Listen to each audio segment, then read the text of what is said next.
now you want to take your little leg bands and the waistband, and we're going to put them together. Make sure that the right side is on the inside. You don't really need to pin any of this, but if you want to, you can. Just put one pin in so you know which part goes together.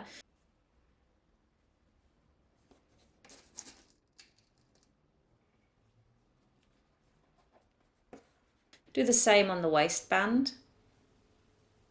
You put together the short sides, one pin in there, right side on the inside. This is interlock, so it looks fairly much the same from both sides, so it's no disaster with interlock if you know which side you use. It's perfectly fine.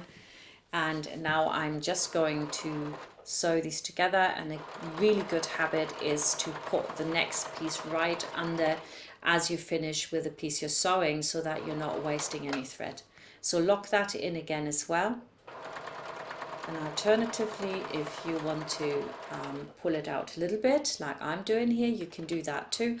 Don't do it too much, because really it wastes thread, and if you bought expensive thread, then that's wasteful. Lock in your stitches at the end. Now we're going to iron these apart.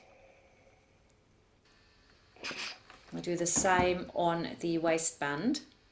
The waistband fits over my little ironing board here a little bit better. I'm doing the size newborns. Everything's very, very small. To attach the leg bands, we're also going to iron it lengthways in half. And I'm also cutting back the seam allowances so it's nice and flat.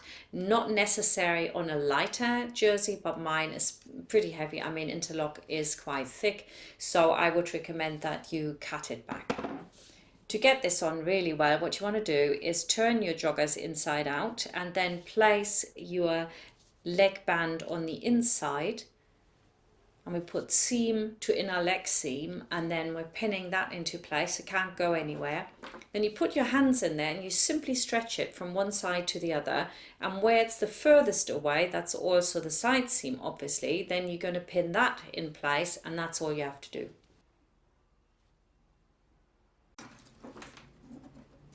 Do the same on the other side. We're holding in a little bit. You can see that here, not too much. And then you put it on the sewing machine, and you're virtually like sewing from the inside now. That's really important habit to get into, that you're always sewing from the inside, because it's way easier than trying anything else. You want to stretch the fabric as you go, so that your threads don't rip if there's any tension on it. Secure your stitches as you get to the end. Brilliant.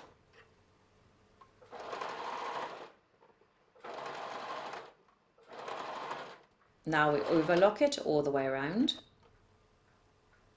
And next I'm going to steam in the seam, because when you overlock something or serge it, it will always stretch a little bit. So I'm going to steam it back in, and the key to good steaming is that you let the steam come in before you put the iron down. You really let the steam be absorbed, then you put it down, and effectively you're going to shrink again what you've just stretched. Just don't burn your fingers. So there we go, beautiful. Then you turn the seam up and you iron it again from the outside, and that's it. We can go on to our waistband. So see you there.